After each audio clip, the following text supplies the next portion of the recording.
I never imagined that 2 sentences from my own son would change the course of my entire life. I was sitting alone in my kitchen, the early morning quiet wrapping around me like a familiar blanket. The coffee machine hummed softly, sunlight spilled across the wooden table, and for a moment everything felt normal, peaceful. Then my phone buzzed. It was a message from my son, Daniel. I smiled before opening it. I expected a photo of my grandchildren or a casual, "Good morning, Mom." Instead, I read words that felt like ice water poured straight down my spine. "Don't expect me to take care of you when you're old. I have my own life and family." I read it once, then again, then a third time. No argument before it, no explanation after. Just that. For nearly an hour, I sat there without moving. The coffee went cold, the sunlight shifted, and something inside me quietly broke. My name is Margaret Lewis. I'm 71 years old. I live in the same home my late husband, Richard, and I worked decades to pay off. I run 3 miles most mornings. I manage my bills, my investments, and my life without help. I wasn't asking to be taken care of. I never had. So why did my son feel the need to say this? Richard passed away 5 years ago, suddenly, without warning. One moment he was laughing about a leaky faucet, the next he was gone. When he died, everything we built together became mine. The house, his pension, our savings. It wasn't luxury money, but it was stability, security. Daniel had always been decent. Not affectionate, but present. Holiday visits, birthday calls, Sunday dinners when it suited him. His wife, Lauren, and their children would come over, eat the meals I prepared, laugh in my living room. I helped when they asked. Small loans, emergency expenses, temporary help that never quite came back. At the time, I told myself that's what mothers do. The first doubt crept in months ago when Daniel asked for a large amount of money, $15,000. He said Lauren's mother needed urgent medical care. I didn't hesitate. Family helps family. But weeks later, when I gently asked how her treatments were going, Lauren stared at me like I'd spoken another language. Treatments? Daniel quickly changed the subject, but the lie had already revealed itself. From that day on, I started noticing things I had ignored for years. The way Daniel asked questions about my finances, how often Lauren mentioned planning for the future, the casual comments about assisted living, despite the fact that I was healthier than most people half my age. Then came the text message. After sitting in silence for nearly an hour, I finally picked up my phone. I didn't argue, I didn't plead, I didn't explain. I typed one word. Okay. And with that single word, I made a decision that would ignite a war I never saw coming. Because if my son didn't plan to take responsibility for me, then I no longer had any reason to leave my life's work in his hands. And the very next call I made would change everything he thought he knew about my future. But Daniel had no idea what I did next, or how far he would go when he found out. The next morning, I did something my son never expected. I called my lawyer. His name was Thomas Keller, a quiet man with careful words and sharp eyes. He had handled Richard's estate after his death, and I trusted him. When he answered the phone, his voice was calm, almost cheerful. "Margaret, it's good to hear from you. Is everything all right?" "Yes," I said, surprising even myself. "Everything is finally clear. I need to revise my will." There was a pause. "Of course. Would you like to come in this week?" "I'd like that," I replied, and I meant it. When I hung up, I didn't feel angry anymore. I felt focused.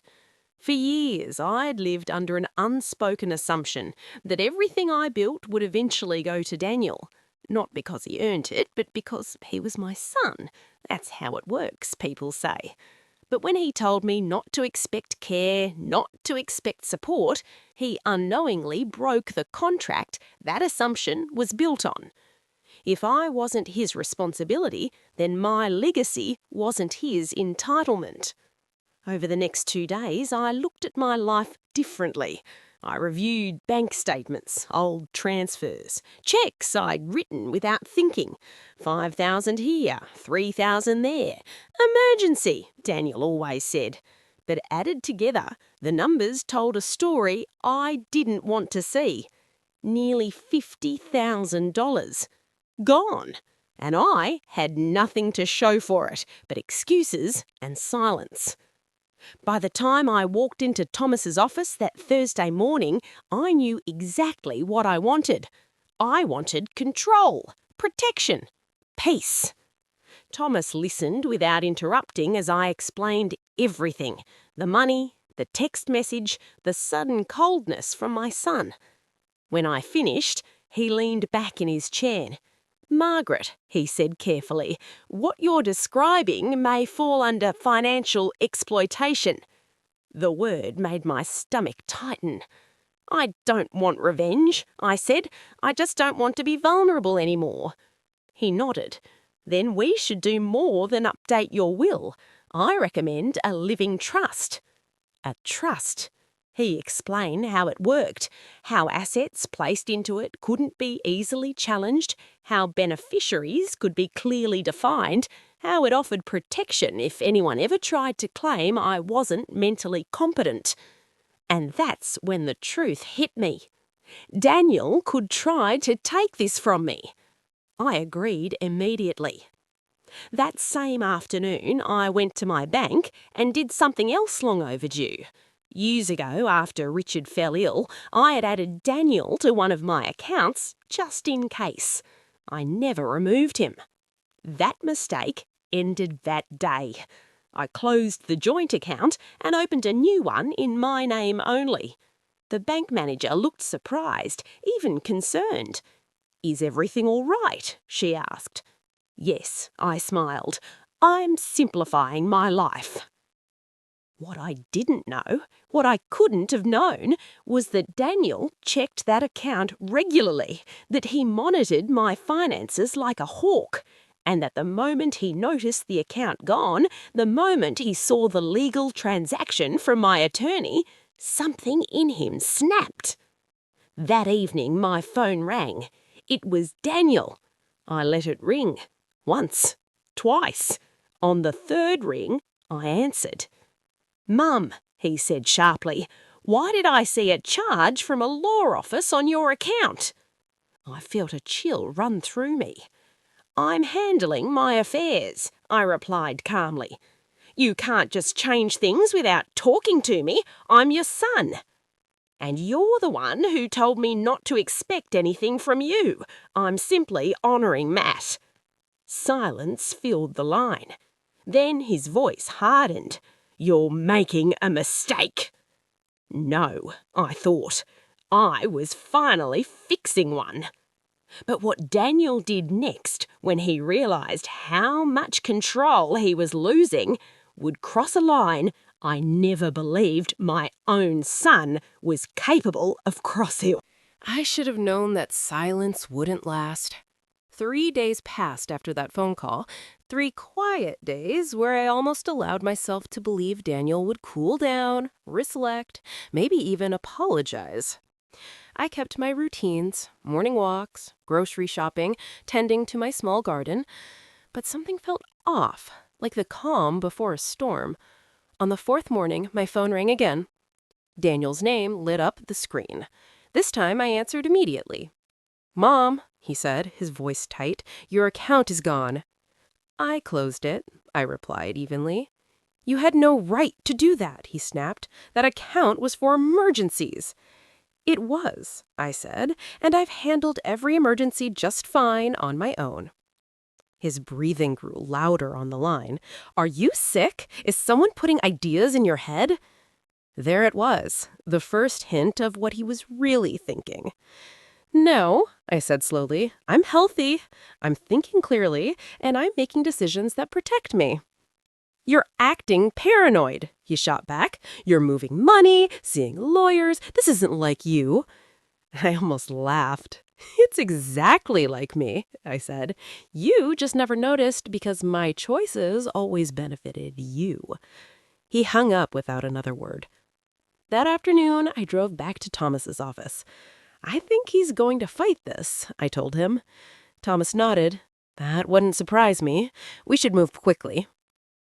That's when we finalized the trust. My house, my investments, everything that mattered, all transferred into the Margaret Lewis Living Trust. The beneficiaries weren't family names. No sons, no in-laws. They were causes, scholarships, a children's hospital, an animal shelter I volunteered with, and one small bequest to my niece Claire, who had never asked me for a single thing. Daniel's name appeared nowhere. When I signed the documents, my hands didn't shake. I felt lighter, almost relieved, like I had finally closed a door that had been quietly draining me for years. That evening, Daniel showed up at my house, unannounced. I was in my living room reading when I heard tires screech into the driveway. Before I could stand, my front door burst open. "What the hell did you do?" he shouted. I stayed seated. "Lower your voice." "I just found out you transferred everything," he said, pacing. "Everything. Where did it go?" "Into a trust," I said calmly, "where it belongs." "That money was supposed to be mine," he yelled. "Your father worked his whole life for that." "Your father worked for our family, not for your entitlement." He stepped closer, towering over me. "I'll contest it. I'll tell everyone you're not competent." I stood up slowly, meeting his eyes. "Try it." That stopped him. "I have medical records, witnesses, and a lawyer who's documented every step. What do you have, Daniel?" His face drained of color. "You don't understand. We need that money." That was the moment I finally saw it clearly. Not concern, not love. Need, greed. "You should leave," I said quietly.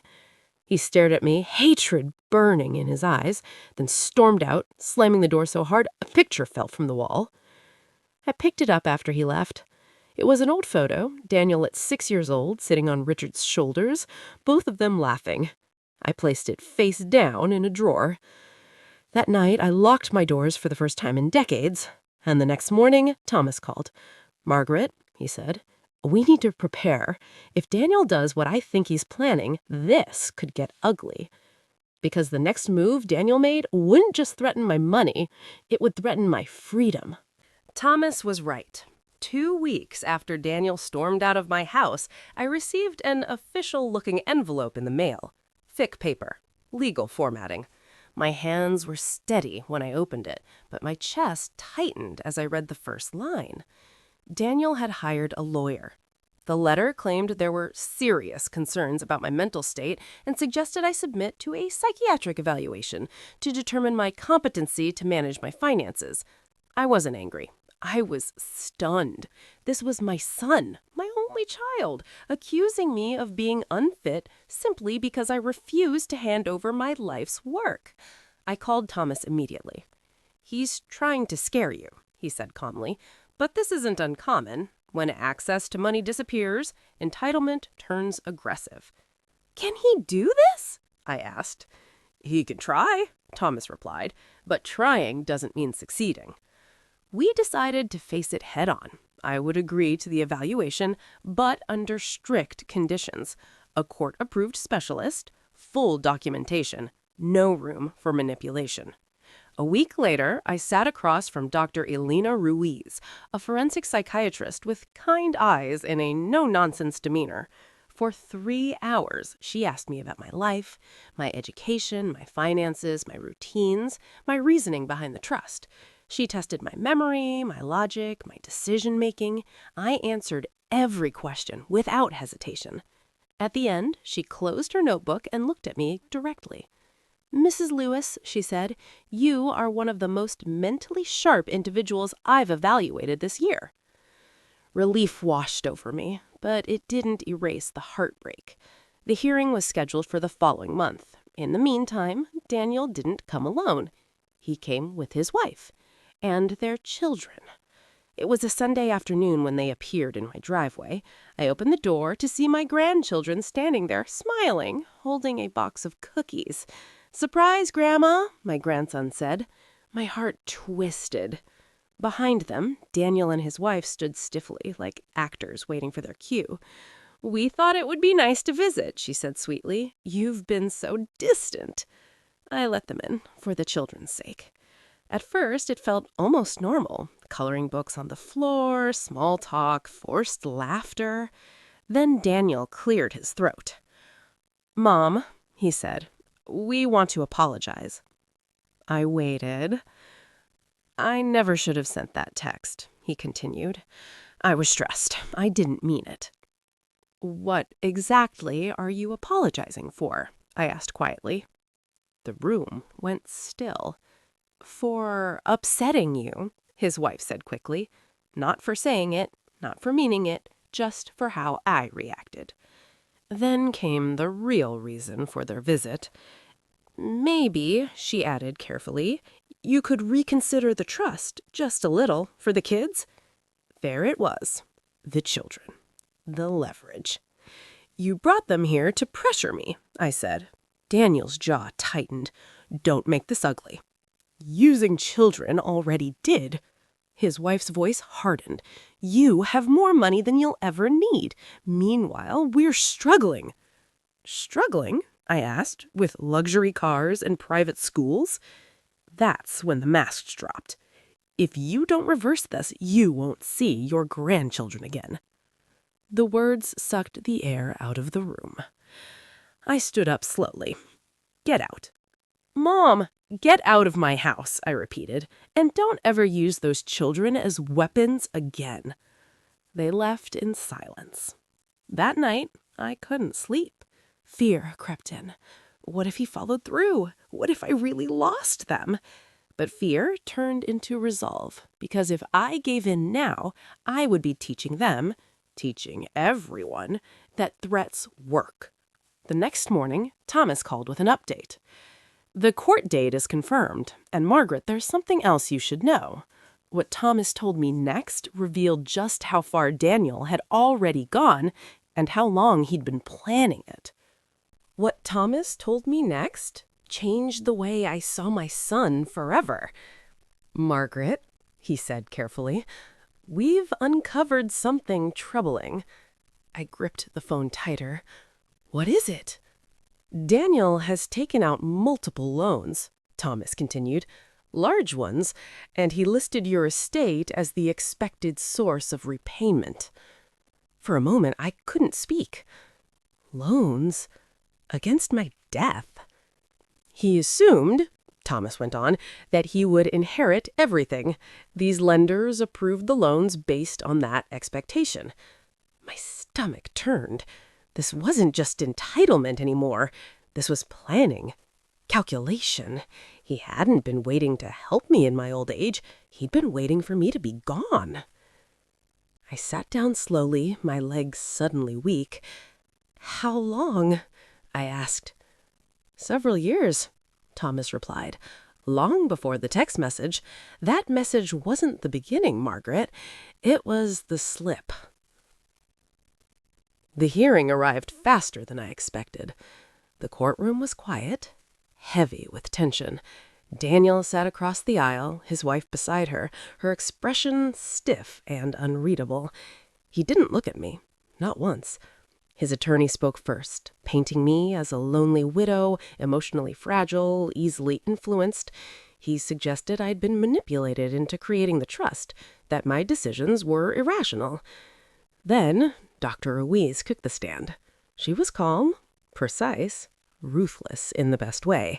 She described my evaluations, my perfect cognitive scores, my full understanding of my finances. She explained that I showed no signs of confusion, decline, or coercion. In fact, she said, I demonstrated above-average reasoning and financial literacy. The judge turned to Daniel. "Mr. Lewis," she asked, "did you send your mother a message stating you would not care for her in old age?" Daniel shifted uncomfortably. "I was upset." "Upset about what?" "Money," he muttered. The judge nodded slowly. So you are upset about money, and now you are upset that your mother is managing her money independently. Silence. The gavel came down. Petition denied. Just like that, it was over. Outside the courtroom, Daniel finally looked at me. "This isn't finished," he said through clenched teeth. "You'll regret this." I looked at him, really looked at him, and felt something surprising. Nothing. "No," I replied. "I won't." 2 months later, the consequences of his choices surfaced. I received a notice from a mortgage company. Daniel and his wife had missed several payments. Foreclosure was being considered. Their carefully curated life was collapsing under debt they never expected to repay. I felt a brief flicker of sympathy. Then I remembered the threat. You'll never see your grandchildren again. Instead of helping them, I hired a private investigator. What he found confirmed everything. Luxury spending, massive debt, and emails Daniel had sent years earlier asking lawyers how to expedite inheritance. I could have pressed charges. I didn't. Instead, I sent a letter. It was simple, clear, final. I told them I knew everything, that no money would ever come, and that their debts were theirs alone, and that the only thing I would ever consider restoring was a relationship, one built on genuine remorse, not desperation. Weeks passed. Silence. Then, on Christmas Eve, there was a knock at my door. When I opened it, my grandchildren stood there, bundled in coats, eyes bright. Beside them was a woman I didn't recognize. She introduced herself as a court-appointed supervisor. Daniel and his wife had lost their home. As part of legal proceedings, supervised visitation had been ordered. For 2 hours, I baked cookies, read stories, and laughed with my grandchildren. When they left, my grandson hugged me tightly. "Grandma," he whispered, "can we come back?" "Yes," I said softly. "Always." As the car drove away, I realized something. I hadn't lost everything. I had saved what truly mattered. But the final chapter of this story, how my life truly changed after all of this, is something no one, not even I, expected. Spring arrived quietly that year, almost as if the world was giving me permission to begin again. The cherry trees along my street bloomed earlier than usual, their pale petals floating through the air each morning as I set out for my daily run. 3 miles. Every day. My doctor later told me my heart was stronger than it had been in years. I believed her, not just physically, but emotionally. For the first time in decades, I was living without fear. The courtroom battle was behind me, the threats had stopped, and the silence that followed wasn't heavy anymore. It was peaceful. I filled my days with things I had once put aside. I joined a local book club filled with women who laughed loudly, spoke honestly, and didn't see me as a resource to be drained. I volunteered at the Children's Hospital listed in my trust, reading stories to kids who taught me more about courage than any adult ever had. Their smiles healed something deep inside me. My niece, Claire, visited often. We became friends in a way we never had before, not bound by obligation, but by genuine affection. One afternoon, while we drank tea on the porch, she said something that stayed with me. "Aunt Margaret, you didn't lose a family," she said. "You found yourself." She was right. The supervised visits with my grandchildren continued once a month. They weren't perfect, but they were real. No manipulation, no pressure, just time together. Love without conditions. On my grandson's last visit, he asked me a question that nearly broke my heart. "Grandma," he said, "why don't Mom and Dad come with us anymore?" I chose my words carefully. Sometimes adults make choices that hurt people, but love doesn't disappear because of mistakes. "Will you always be here?" he asked. I smiled. Always. As for Daniel, I stopped asking why he changed, why money mattered more than love. Some questions don't bring healing, they only reopen wounds. Through mutual acquaintances, I heard bits and pieces. Bankruptcy, smaller apartment, jobs they never thought they'd have to take. The life they built on expectation had collapsed under reality. I didn't celebrate it. I mourned what could have been. But I didn't regret protecting myself. Because here's the truth no one prepares you for. Loving someone doesn't mean allowing them to harm you. Being a parent doesn't mean surrendering your dignity. And setting boundaries is not cruelty. It is survival. One afternoon, I sat at my desk and updated my trust one final time. I added letters to my grandchildren, sealed and dated, to be opened when they turned 18. Letters filled with truth, compassion, and reassurance that they were never the problem. My legacy wouldn't be bitterness. It would be clarity. I also wrote something else, a single sentence I taped inside my desk drawer where I could see it every morning. I choose respect over guilt. Looking back now, that text message, cruel as it was, gave me something unexpected. Freedom. Freedom to stop shrinking. Freedom to stop apologizing for existing. Freedom to choose a life built on mutual care, not obligation. If someone you love ever makes you feel like a burden, believe them.